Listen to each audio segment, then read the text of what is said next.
Hello ಮಕ್ಕಳೇ, ಪರೀಕ್ಷೆ ಚಾನೆಲ್ಗೆ ಸ್ವಾಗತ.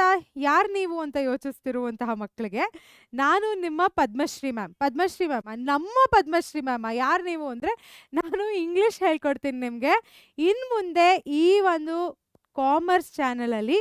ಸೊ ನಾನು ನಿಮ್ಮ ಪದ್ಮಶ್ರೀ ಮ್ಯಾಮ್. ಇಂಗ್ಲೀಷ್ನ ಜೊತೆಗೆ ಕಲ್ಯಾಣ ಬನ್ನಿ ಆ್ಯಂಡ್ ನಿಮ್ಮ ಎಕ್ಸಾಮ್ನ ಏಸ್ ಮಾಡೋಣ, ಆಯಿತಾ?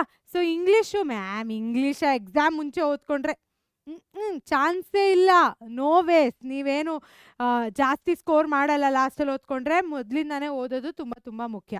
ಸೊ ಇವಾಗ ಫಸ್ಟು ನಿಮ್ಮ ಒಂದು ಗುರಿ ಏನು ಮಕ್ಕಳ?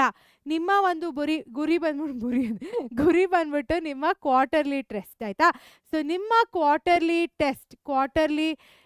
ಟೆಸ್ಟ್ 1ಗೆ ಇಂಗ್ಲೀಷ್ನ ಹೇಗೆ ಓದಬೇಕು ಅಂತ ನಾನು ಇವತ್ತು ಹೇಳ್ತೀನಿ. ಸೊ ಇವಾಗ 10ನೇ ತರಗತಿಲಿದ್ದಾಗ ನೀವು ಇಂಗ್ಲೀಷ್ನ 1 ಲೈನರ್ 2 ಲೈನರ್ ಬರೀತಿದ್ವಿ. ಆದರೆ ಇವಾಗ ನಿಮಗೆ 5 ಚಾಪ್ಟರ್ ಇದೆ ನಿಮ್ಮ ಕ್ವಾರ್ಟರ್ಲಿ ಟೆಸ್ಟ್ಗೆ. ಫಸ್ಟು ಆ ಚಾಪ್ಟರ್ ಯಾವ್ದ್ಯಾವುದು ಮತ್ತು ನಿಮ್ಮ ಫೈನಲ್ ಎಕ್ಸಾಮಲ್ಲಿ ಅದು ಎಷ್ಟು ವೇಟೇಜ್ ಇರಬಹುದು ಅಂತ ನೋಡೋಣ ಬನ್ನಿ. ಬಿಕಾಸ್ ಹೊಸ ಬ್ಲೂ ಪ್ರಿಂಟ್ ಇನ್ನೂ ರಿಲೀಸ್ ಆಗಿಲ್ಲದೆ ಇರೋದ್ರಿಂದ ಇದು ನಿಮ್ಮ ಹಿಂದಿನ ವರ್ಷದ ಬ್ಲೂ ಪ್ರಿಂಟ್. ಸೊ ಮೊದಲನೇದಾಗಿ ರೋಮಿಯೋ ಜೂಲಿಯೆಟ್ ಇರುತ್ತೆ. ಈ ಒಂದು ಯೂನಿಟ್ಟಿಂದ ನಿಮಗೆ 3 ಅಂಕಗಳ ಪ್ರಶ್ನೆ ಬರುತ್ತೆ. ಸೊ ಫೈನಲ್ ಎಕ್ಸಾಮ್ ಪರ್ಸ್ಪೆಕ್ಟಿವಿಂದ ಹೇಳ್ತಿರೋದು, ನೀವು ಯಾವುದೇ ಒಂದು ಟೆಸ್ಟಿಗೆ ಪ್ರಿಪೇರ್ ಆದರೂ ಫೈನಲ್ ಎಕ್ಸಾಮ್ ಪರ್ಸ್ಪೆಕ್ಟಿವಿಂದಾನೇ ಓದ್ಕೊಳ್ಳಿ ಅಂತ ನಾನು ಪುಷ್ ಮಾಡ್ತೀನಿ. ಬಿಕಾಸ್ ನಿಮ್ಮ ಈ ಕ್ವಾರ್ಟರ್ಲಿ ಟೆಸ್ಟಲ್ಲಿ 1 ಮಾರ್ಕ್, ಈ ಚಾಪ್ಟರಿಂದ 1 ಮಾರ್ಕು ಕೇಳ್ಬೋದು, 2 ಮಾರ್ಕು ಕೇಳ್ಬೋದು, 3 ಮಾರ್ಕು ಕೇಳ್ಬೋದು, 4 ಮಾರ್ಕು ಕೇಳ್ಬೋದು. ಬಟ್ ನಿಮ್ಮ ಫೈನಲ್ ಎಕ್ಸಾಮಲ್ಲಿ ಬ್ಲೂ ಪ್ರಿಂಟ್ ಪ್ರಕಾರನೇ ಕೇಳ್ತಾರೆ. ಸೊ ನೀವು ರೋಮಿಯೋ ಜೂಲಿಯೆಟ್ ಓದ್ಕೊಳ್ಳುವಾಗ 1 ಮಾರ್ಕ್ ಮತ್ತು 2 ಮಾರ್ಕ್ ಪ್ರಶ್ನೆಗಳ ಮೇಲೆ ಜಾಸ್ತಿ ಕಾನ್ಸಂಟ್ರೇಟ್ ಮಾಡಿ, ಆಯಿತಾ? So this is my first tip to you, ಆಯಿತಾ? ಬಿಕಾಸ್ ಇದು ಒಂದು ಕ್ವೆಶ್ಚನ್ನು 1 ಮಾರ್ಕ್ಗಿರುತ್ತೆ, ಒಂದು ಕ್ವೆಶ್ಚನ್ನು 2 ಮಾರ್ಕ್ಗಿರುತ್ತೆ. ಟೋಟಲ್ ಆಗಿ ಕಾಮರ್ಸ್ ಮಕ್ಕಳಲ್ವ ನೀವು, ಹೇಳಿ ಎಷ್ಟು ಅಂಕ ಬರುತ್ತೆ? 3 ಅಂಕಕ್ಕೆ ಬರುತ್ತೆ.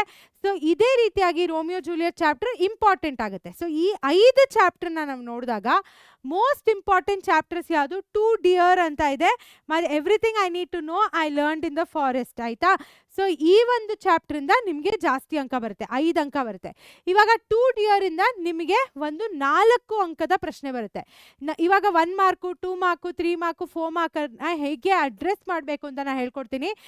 ಬಟ್ ನಿಮ್ಮ ಎಕ್ಸಾಮ್ ಪರ್ಸ್ಪೆಕ್ಟಿವ್ ಅಲ್ಲಿ ಒಂದು 1 ಮಾರ್ಕ್ ಪ್ರಶ್ನೆ ಬರುತ್ತೆ ಆ್ಯಂಡ್ ಒಂದು 4 ಅಂಕಗಳ ಪ್ರಶ್ನೆ ಬರುತ್ತೆ ಮಕ್ಕಳ. 4 ಮಾರ್ಕ್ಸ್ ಬಾಚ್ಕೊಂಬಿಡಿ, ಹಿಂಗೆ ನಿಮ್ಮ ಬುಟ್ಟಿಲಿ ಹಾಕೊಂಡು ಓಡ್ತಾ ಇರಬೇಕು, ಎಲ್ಲ ಅಂಕ ನಿಮ್ಮದೇ. ಓಕೆ, ಸೊ ಈ ರೀತಿಯಾಗಿ ಓದ್ಕೊಳ್ಳಿ. ಆಮೇಲೆ 3ನೇ ಚಾಪ್ಟರ್ ನಿಮ್ಮ ಕ್ವಾರ್ಟರ್ಲಿ ಟೆಸ್ಟ್ ಇರೋದು ಆನ್ ಚಿಲ್ಡ್ರನ್ನು. ಸೊ ಇದು ನಿಮಗೆ 3 ಅಂಕಕ್ಕೆ ಸಿಗುತ್ತೆ. ಸೊ ಒಂದು 1 ಮಾರ್ಕ್ ಪ್ರಶ್ನೆ, 3 1 ಮಾರ್ಕ್ ಪ್ರಶ್ನೆಗಳಿದೆ. ಇಲ್ಲ, ಒಂದು 1 ಮಾರ್ಕ್ ಪ್ರಶ್ನೆ ಇದೆ, ಒಂದು 2 ಮಾರ್ಕ್ ಪ್ರಶ್ನೆ ಇದೆ. ಸೊ ನನಗೆ Padma ma'am, if you are meeting Padma ma'am for the first time, you should know Padma ma'am is not a fan of numbers, ಆಯಿತಾ? ವೆರಿ ವೆರಿ ಅನ್ಫಾರ್ಚುನೇಟ್ಲಿ ನಿಮ್ಮ ಕಾಮರ್ಸ್ ಮಕ್ಕಳಿಗೆ ನಾನೇ ಸಿಕ್ಕಿದ್ದೀನಿ. ಬಟ್ ಇಂಗ್ಲೀಷ್ ನನಗೆ ಗೊತ್ತಾಯ್ತಾ, ಇಂಗ್ಲೀಷ್ ಚೆನ್ನಾಗಿ ಹೇಳ್ಕೊಡ್ತೀನಿ. But numbers is not my thing. So ಅಲ್ಲಿ ಇಲ್ಲಿ ಮಿಸ್ಟೇಕ್ ಮಾಡಿದ್ರೆ ಪ್ಲೀಸ್ ಕ್ಷಮಿಸ್ಬಿಡಿ ನನ್ನನ್ನು ಅಂತ ಹೇಳ್ತಾ ಇವಾಗ ನೆಕ್ಸ್ಟ್ ಚಾಪ್ಟರ್ ನೋಡೋಣ. Next chapter everything I need to know I learned in the forest. 5 ಅಂಕಕ್ಕೆ ಈ ಒಂದು ಚಾಪ್ಟರಿಂದ ಬರುತ್ತೆ. 5 ಮಾರ್ಕ್ಸ್, ಪುಷ್ ಜೋಬಲಿ ಆ್ಯಂಡ್ ಗೋ. ಓಕೆ, ಸೊ ಇದರಿಂದ ನಿಮಗೆ ಒಂದು 2 ಮಾರ್ಕ್ ಪ್ರಶ್ನೆ ಬರುತ್ತೆ, ಒಂದು 3 ಅಂಕಗಳ ಪ್ರಶ್ನೆ ಬರುತ್ತೆ, ಆಯಿತಾ? ಆ್ಯಂಡ್ ಲಾಸ್ಟಲ್ಲಿ ಬರುತ್ತೆ ನಿಮ್ಮ ಸನ್ನಿ ಮಾರ್ನಿಂಗ್. ಸನ್ನಿ ಮಾರ್ನಿಂಗಿಂದ ಒಂದು 1 ಮಾರ್ಕ್ ಪ್ರಶ್ನೆ, ಒಂದು 3 ಮಾರ್ಕ್ ಪ್ರಶ್ನೆ ಆ್ಯಂಡ್ ಒಂದು 4 ಅಂಕಗಳ ಪ್ರಶ್ನೆ ಬರುತ್ತೆ, ಆಯಿತಾ? 4 ಮಾರ್ಕ್ ಕ್ವೆಶ್ಚನ್. ಓಕೆ, ಇವಾಗ I want you to take a moment, let's relax and let's think about which chapter do you struggle with. ನೀವು ಯಾವ ಒಂದು ಚಾಪ್ಟರ್ ಜೊತೆಗೆ ಸ್ಟ್ರಗಲ್ ಮಾಡ್ತೀರಾ, ಆಯಿತಾ? ಈ 5 ಚಾಪ್ಟರ್ ನೋಡ್ಕೊಳ್ಳಿ. ಬಿಕಾಸ್ ನಾನು ವೀಡಿಯೋಸ್ ರೆಕಾರ್ಡ್ ಮಾಡ್ತೀನಿ ನಿಮಗೋಸ್ಕರ. ಈ ವಿಡಿಯೋಸ್ ರೆಕಾರ್ಡ್ ಮಾಡಬೇಕು ಅಂದರೆ ನಾನು ಯಾವ ಟಾಪಿಕ್ ಮೇಲೆ ಮಾಡಬೇಕು ಅಂತ ನೀವು ಹೇಳಬೇಕಾಗತ್ತೆ. ಆ್ಯಂಡ್ ನಿಮ್ಮ ಸಾಧಕ ಪ್ರೋ ಪ್ಲಸ್ ಕ್ಲಾಸಸ್ಸಲ್ಲಿ ಥಾಮ್ಸನ್ ಸರ್ ಏನಿದ್ದಾರೆ, ಅವರು ಈ ಚಾಪ್ಟರ್ಸ್ನ ಡೀಟೇಲ್ ಆಗಿ ಕವರ್ ಮಾಡ್ತಾರೆ. ಸೊ ನೀವು ಅದನ್ನು ಮಿಸ್ ಮಾಡಬಾರ್ದು ಅಂದರೆ ಸಾಧಕ ಪ್ರೋ ಪ್ಲಸ್ನ ಜಾಯ್ನ್ ಆಗಿ. ಬಿಕಾಸ್ ನಾನು ಮುಂಚೆ ಬಾಲಾಜಿ ಸರು, ಕುಮಾರ್ ಸರ್ ಜೊತೆ ಎಲ್ಲ ಕ್ಲಾಸಸ್ ಮಾಡಿದ್ದೀನಿ. ನೋಡಿಲ್ಲ ಅಂದರೆ ಹೋಗಿ ನೋಡ್ಕೊಂಬನ್ನಿ, ಆಯಿತಾ? ಸೊ ಆವಾಗ ಕೂಡ ನೀವು ಲ್ಯಾಂಗ್ವೇಜಸ್ನ ಸ್ಟಾರ್ಟ್ ಮಾಡಿ ಅಂತ ಹೇಳ್ತಿರೋದ್ರಿಂದ ಇವಾಗ ಥಾಮ್ಸನ್ ಸರು ಕ್ಲಾಸಸ್ ಬಂದು ತೊಗೊತಿದ್ದಾರೆ ಆ್ಯಂಡ್ ನಾನು ಯೂಟ್ಯೂಬಲ್ಲಿ ಕೂಡ ಕ್ಲಾಸಸ್ನ ಮಾಡ್ತೀನಿ. ಸೊ ಇದರಲ್ಲಿ ಯಾವ ಚಾಪ್ಟರ್ ಕಷ್ಟ ಅಂತ ಕಾಮೆಂಟ್ ಸೆಕ್ಷನಲ್ಲಿ ಹಾಕಿ, ಓಕೆನಾ? ಇವಾಗ ಮುಂದೆ ನೋಡೋಣ. ಇವಾಗ 1 ಅಂಕಗಳ ಪ್ರಶ್ನೆ, 2 ಅಂಕಗಳ ಪ್ರಶ್ನೆ, 3 ಅಂಕಗಳ ಪ್ರಶ್ನೆ, 4 ಅಂಕಗಳ ಪ್ರಶ್ನೆ ಹೇಗೆ ಆನ್ಸರ್ ಮಾಡಬೇಕು ಅಂತ ನೋಡೋಣ ಮಕ್ಕಳ, ಆಯಿತಾ? ಪೆನ್ ಸೆಲೆಕ್ಟ್ ಆಗಿದೆಯಾ? ಅನ್ಸೆಲೆಕ್ಟ್ ಮಾಡಿಬಿಟ್ಟೆ. ಓಕೆ, ತಿರ್ಗಾ ಸೆಲೆಕ್ಟ್ ಮಾಡೋಣ. ಇವಾಗ 1 ಮಾರ್ಕ್ ನೋಡೋಣ. Okay, 1 mark, 2 mark, 3 mark, 4 mark. ಆಯಿತಾ? ನಿಮಗೆ ಕಾಲೇಜಲ್ಲಿ ಏನಂದಿದ್ದಾರೆ, ಸ್ಕೂಲ್ ಅಂತಲೇ ಬರುತ್ತೆ ಮಕ್ಕಳ, ಒಂದು ಸ್ವಲ್ಪ ಟರ್ಮಿನಾಲಜೀಸ್ ಪ್ರಾಬ್ಲಮ್ ಇರ್ಬೋದು, ತಪ್ಪು ತಿಳ್ಕೊಬೇಡಿ. ಸೊ ಕಾಲೇಜಲ್ಲಿ 1 ಮಾರ್ಕ್ ಪ್ರಶ್ನೆಗಳಿಗೆ ಟು ದ ಪಾಯಿಂಟ್ ಆನ್ಸರ್ ಮಾಡಿ, ಆಯಿತಾ? ಟು ದ ಪಾಯಿಂಟ್, ಆಯಿತಾ? ಎಕ್ಸಾಮಲ್ಲಿ ನಿಮ್ಮ ಒಂದು 1 ಮಾರ್ಕ್ ಪ್ರಶ್ನೆಗೆ to the point, what is your name ಅಂದರೆ ಮೈ ನೇಮ್ ಇಸ್ ಪದ್ಮಶ್ರೀ, ಆಯಿತಾ? 2 ಮಾರ್ಕ್ ಪ್ರಶ್ನೆಗೆ 2 ಸೆಂಟೆನ್ಸಲ್ಲಿ ಆನ್ಸರ್ ಮಾಡಿ, ಆಯಿತಾ? 2 ಇಂದ 3 ಸೆಂಟೆನ್ಸಸ್ ಮ್ಯಾಕ್ಸಿಮಮ್, ಆಯಿತಾ? 3 ಅಂಕಗಳ ಪ್ರಶ್ನೆಯಲ್ಲಿ ನೀವು ಸಮ್ಮರಿ ಬರಿಬೋದು, ಆಯಿತಾ? ಅಥವಾ ನೀವು ಒಂದು ಸ್ವಲ್ಪ ಲಾಂಗ್ ಆಗಿ ಬರಿಬೋದು.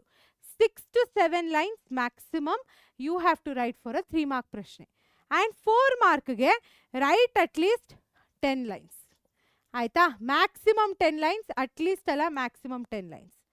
ಸೊ ಇವಾಗ ನೀವು ಹೇಗೆ 1 ಮಾರ್ಕ್ ಪ್ರಶ್ನೆಗೆ ಪ್ರಿಪೇರ್ ಆಗ್ತೀರಾ ಮತ್ತು ಹೇಗೆ 4 ಮಾರ್ಕರ್ಗೆ ಪ್ರಿಪೇರ್ ಆಗ್ತೀರಾ, ತುಂಬ ಡಿಫ್ರೆಂಟ್ ಆಗಿರುತ್ತೆ.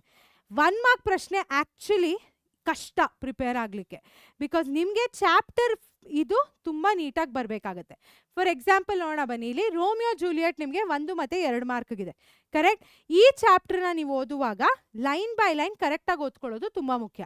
ಅದೇ ನಿಮಗೆ okay, let's look at a chapter. ಇಲ್ಲಿಲ್ಲ ಸದ್ಯಕ್ಕೆ, ಮೋಸ್ಟ್ಲಿ 1 and 2 ಮಾರ್ಕ್ ಎಲ್ಲ ಚಾಪ್ಟರಿಂದ ಕೊಟ್ಟಿದ್ದಾರೆ. ಬಟ್ ನಿಮ್ಗೆ ಯಾವುದಾದ್ರೂ ಚಾಪ್ಟರ್ ಬರೀ 4 ಮಾರ್ಕ್ ಇದ್ದರೆ ನೀವು ಅದರ ಸಮ್ಮರಿ ಮತ್ತು ಓವರ್ವ್ಯೂ ನೋಡಿಕೊಂಡ್ರೆ ಸಾಕಾಗತ್ತೆ. ಓಕೆ, ಸೊ ಇದೇ ರೀತಿಲಿ ನೀವು ಕ್ವಾರ್ಟರ್ಲಿ ಟೆಸ್ಟ್ಗೂ ಪ್ರಿಪೇರ್ ಆಗಿ ಮಕ್ಕಳ. ಯಾವತ್ತೂ ಹೇಳ್ತಿದ್ದೀನಿ ಕೇಳಿ, ನೀವು ಯಾವುದೇ ಎಕ್ಸಾಮ್ ಬರೀಲಿ, ಅಲ್ಲಿ ಎಷ್ಟು ಸೆಂಟೆನ್ಸಸ್ ಬರೆಯೋಕ್ಕೆ ಹೇಳಿದಾರೋ ಅಷ್ಟೇ ಬರೀರಿ. ಓವರ್ ಡೂ ಮಾಡಬೇಡಿ ಮಕ್ಕಳ. ನೀವೇನು ಓವರ್ ಡೂ ಮಾಡ್ತೀರಾ ಆವಾಗ ಏನಾಗುತ್ತೆ, ಕಷ್ಟ ಆಗುತ್ತೆ. ಸೊ ಓವರ್ ಡೂ ಮಾಡಬೇಡಿ ಅಂತ ಹೇಳ್ತಾ, ನಾನು ಇವಾಗ ಇಂಗ್ಲೀಷು ಕ್ವಾರ್ಟರ್ಲಿ 1 ಟೆಸ್ಟಿಗೆ ಹೆಂಗೆ ಓದ್ಕೊಳ್ಬೇಕು ಅಂತ ಹೇಳಿದ್ದೀನಿ. I want 1 big favour from you. ನಿಮ್ಮ ರೆಸ್ಪಾನ್ಸಿಬಿಲಿಟಿ ಏನಂದರೆ, ಫಸ್ಟು ನಾನು ಯಾವ ಒಂದು ಟಾಪಿಕ್ ಮೇಲೆ ಕ್ಲಾಸ್ನ ಮಾಡಲಿ ಅಂತ ಕೆಳಗಡೆ ಕಾಮೆಂಟ್ ಹಾಕಿ. ಆ್ಯಂಡ್ ನಿಮಗೆ ಇಂಗ್ಲೀಷ್ ಕ್ಲಾಸಸ್ಸು ನಮ್ಮ ಕಾಮರ್ಸ್ ಚಾನಲ್ ಮೇಲೆ ಸ್ಟಾರ್ಟ್ ಮಾಡಿರೋದು ಇಷ್ಟ ಆಗಿದ್ರೆ ನಮ್ಮ ಈ ಕ್ಲಾಸ್ನ ಲೈಕ್ ಮಾಡಿ ಆ್ಯಂಡ್ ಚಾನಲ್ನ ಹೋಗಿ ಸಬ್ಸ್ಕ್ರೈಬ್ ಮಾಡಿ, ಆಯಿತಾ? Because you ask for English, we are bringing English. So ಹೋಗಿ ಸಬ್ಸ್ಕ್ರೈಬ್ ಮಾಡಿ, ಯಾವುದೇ ಒಂದು ಕ್ಲಾಸ್ನ ಮಿಸ್ ಮಾಡಬೇಡಿ ಅಂತ ಹೇಳ್ತಾ, ಟಾಟಾ ಬಾಯ್ ಬಾಯ್, ಮತ್ತೆ ಸಿಗೋಣ ಅಂತ ಹೇಳ್ತಾ, this is me Padmashri ma'am signing off ಮಕ್ಕಳ. ಹೇಳಿ ಕೆಳಗೆ ಕಾಮೆಂಟಲ್ಲಿ ಹೇಳಿ ಯಾವ ಕ್ಲಾಸ್ ಬೇಕು ಅಂತ. ಓಕೆ, ಬಾಯ್ ಬಾಯ್. 2 ಮಾರ್ಕಲ್ಲಿ ಹಂಗೆ ಬರೆಯೋದಲ್ವಾ, ಜನರಿಕ್ ಆಗಿ ಮಾಡಿದೆ.